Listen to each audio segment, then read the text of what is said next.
So if you look at the history of modern music, uh, there is almost always a visionary manager operating right behind any legendary band. You know what I mean? Oh, absolutely. The invisible engine. Right. They're the ones shaping the sound, managing the massive egos, dictating those grueling rehearsal schedules. I mean, they basically build the entire architecture for the band's success. Yeah, but when that band eventually gets inducted into the Hall of Fame, it's never the manager holding the trophy. Exactly. It's the charismatic frontman. The manager is relegated to a footnote or like maybe a brief mention in an acceptance speech, if they're lucky. Well, it's a dynamic we see across literally every discipline. Music, politics, religion. I mean, the visible icons always capture our collective imagination, right? But we routinely ignore the foundational architecture, the actual people who built the system that those icons operate within. Which perfectly brings us to the mission for this deep dive. I have been completely obsessed with this stack of sources lately. It's a fascinating stack. It really is. For those of you joining us, we are looking through these translated archives from the Sisters of St. Marcellina alongside some historical and Catholic encyclopedias, and we're trying to piece together a biography of a 4th century figure who quietly but massively shaped the early Christian church. Saint Marcellina. Yes, St. Marcellina. And history primarily remembers her as just the older sister of St. Ambrose of Milan, who was, a towering historical figure, doctor of the church, and their brother, St. Satyrus. And see, that framing is exactly the problem with how historical memory operates. Because she's just the sister. Right. But when you cross-reference these archives with broader historical accounts of the late Roman Empire, a completely different picture emerges. I mean, Marcellina was an absolute powerhouse in her own right. She really was. She became a consecrated virgin, and her dedication to this severe asceticism didn't just influence her famous brothers. It provided a literal blueprint for female religious life that institutions are still following like over a millennium later. So my big question for you is, how do we separate the manager from the front man here? Because history, and honestly, even these encyclopedias we're looking at, they focus so heavily on the gravitational pull of Ambrose. Yeah, he takes up all the oxygen in the room. Exactly. So how do we tease out Marcellina's actual individual impact from these texts? If she was the vanguard setting the spiritual bar, how did she actually build that authority in a world that was pretty much designed to ignore women? Well, to figure that out, her legacy really is defined by her role as the spiritual anchor of her family. She set the standard that Ambrose eventually had to live up to, but to understand how, you have to look at where she started. Right out of the gate, the sources point to Trier in Gaul, which is modern-day Germany, sometime between 327 and 335. Right around there, yeah. And her family is Roman, Christian, and just breathtakingly wealthy. We are talking about the highest echelons of the Roman elite. Her father was a Praetorian Prefect of Gaul. We really need to define what a Praetorian Prefect actually did in the 4th century. Please do, because wealthy politician doesn't really seem to cut it here. It doesn't quite capture the scale at all. The prefect was essentially the highest administrative official in the entire Roman Empire, second only to the emperor himself. Wow. Okay, so basically the vice president of the Roman Empire. Basically. He commanded the civil bureaucracy, he controlled the judicial system, and this is huge, he managed the massive logistical supply chains for the military across Gaul, Britain, and Spain.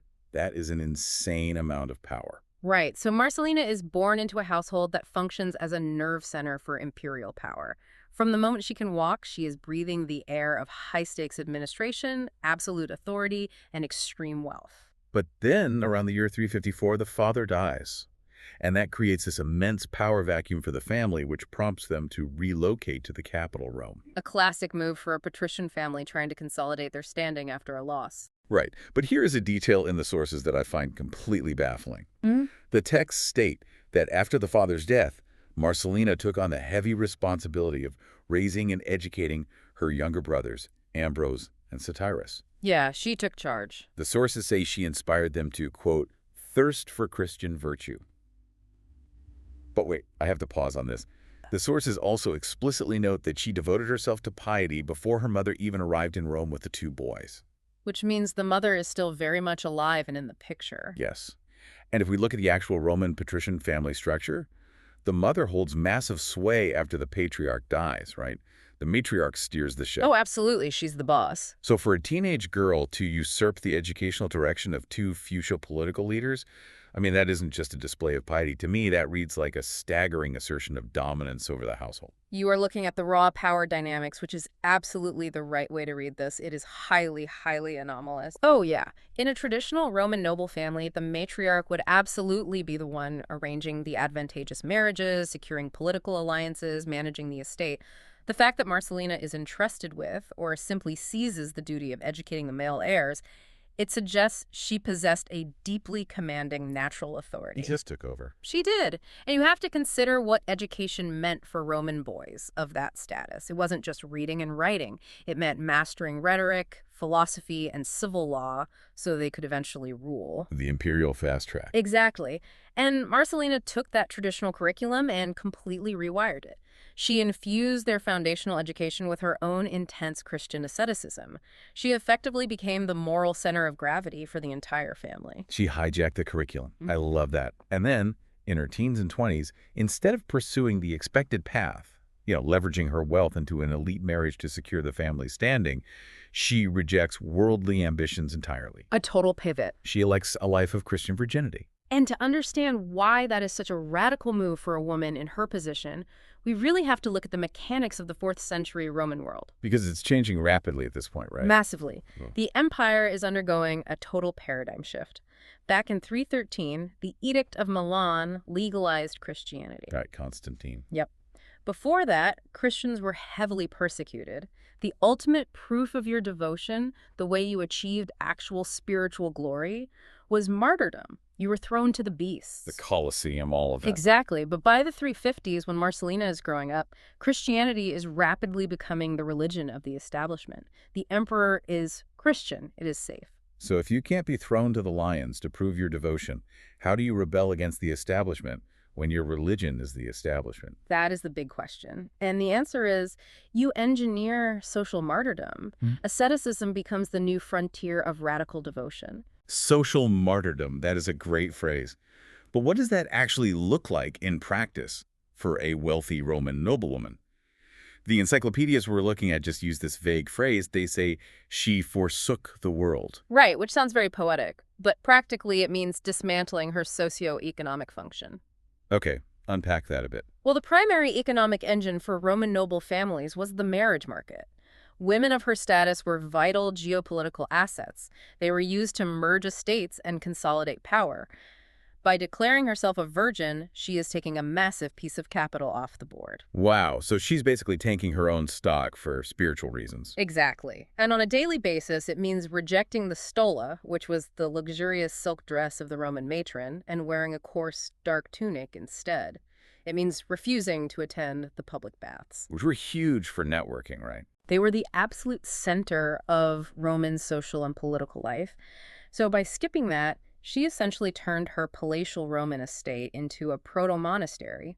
She's engaging in severe fasting, sleep deprivation. It is a total rejection of the Roman economic and social machinery. Which brings us to the defining crisis event of her youth, the moment this all becomes official. The sources place this on Christmas Day, most likely in the year 353. Right. And the scene takes place inside St. Peter's Basilica in Rome. Visually, for you listening, you have to picture the sheer scale and opulence of this newly built Constantinian basilica. It's massive.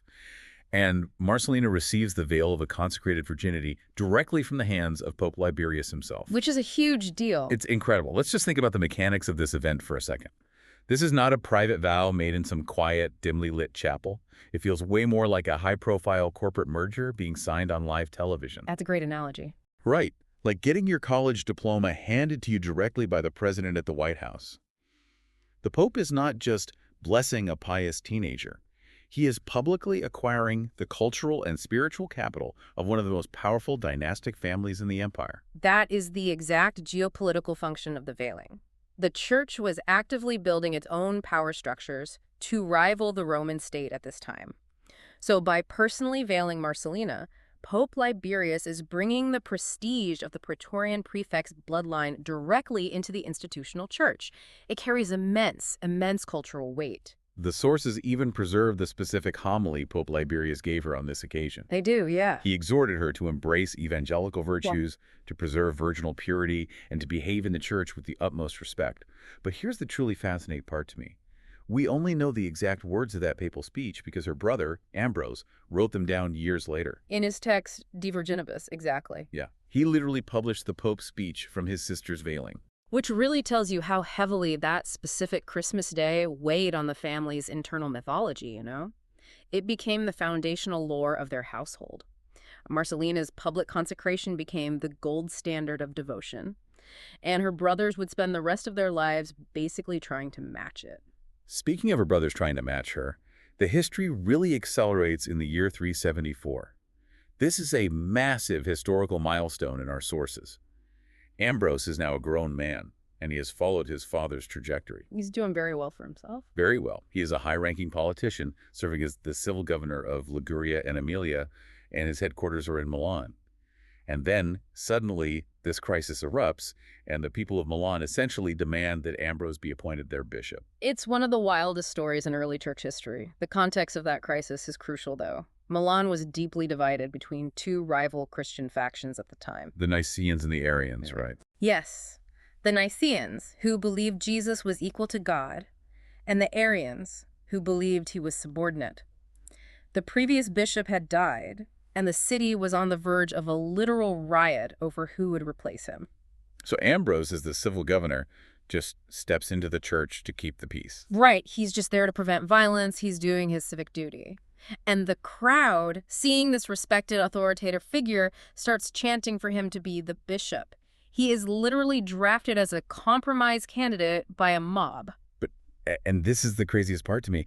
The man wasn't even baptized yet. No, he was a catechumen, a student of the faith. To go from civil governor to archbishop overnight without ever going to seminary is unthinkable. It's like drafting the governor of a state to be the Chief Justice of the Supreme Court when they haven't even taken the bar exam. And he was completely terrified by the prospect. I mean, the historical records show he actually fled the city in the middle of the night to try and escape the appointment. He literally ran away. He did.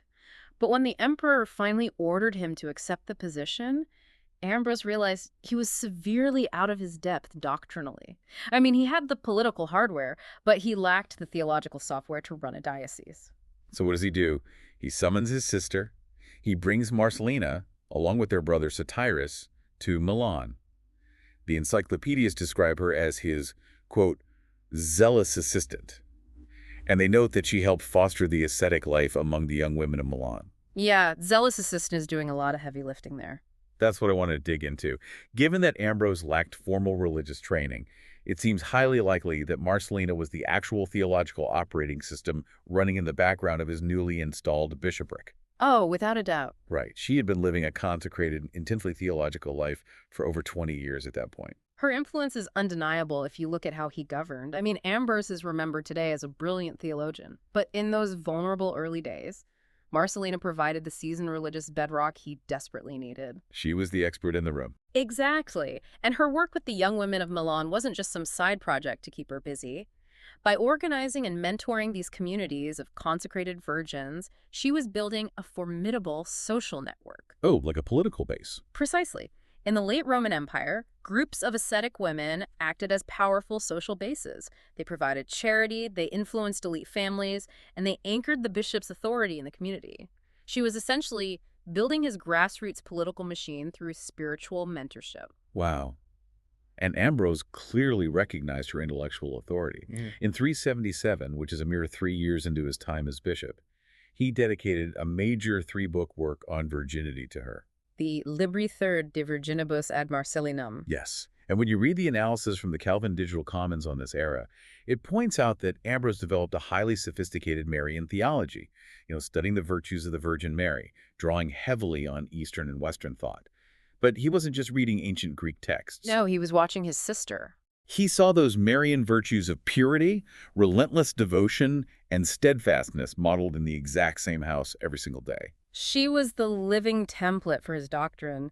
He basically codified what she was already doing. And we also see the intense sort of closed-loop nature of their family dynamic in these writings. They were very tight-knit. Very. They operated as a deeply unified front. When their brother Satyrus unexpectedly dies, the texts really dwell on Marcellina's profound, shattering grief. Ambrose even publicly speaks about her sorrow in his discourse on the death of their brother. The vulnerability there is striking. Which actually leads to a brilliant realization about how history itself is manufactured. The sources mention Paulinus the deacon, who later wrote a famous biography of Ambrose. At the request of Augustine of Hippo. Yeah. But where did Paulinus get all the intimate behind-the-scenes details of Ambrose's life? He interviewed Marcellina. Yes. She survived Ambrose and became the primary source for his biographer. Which means she was her family's own public relations architect. Exactly. By acting as the gatekeeper of their history, she selectively controlled the narrative of her brothers' lives. She fed Paulinus the stories, the homilies, the grief, the triumphs.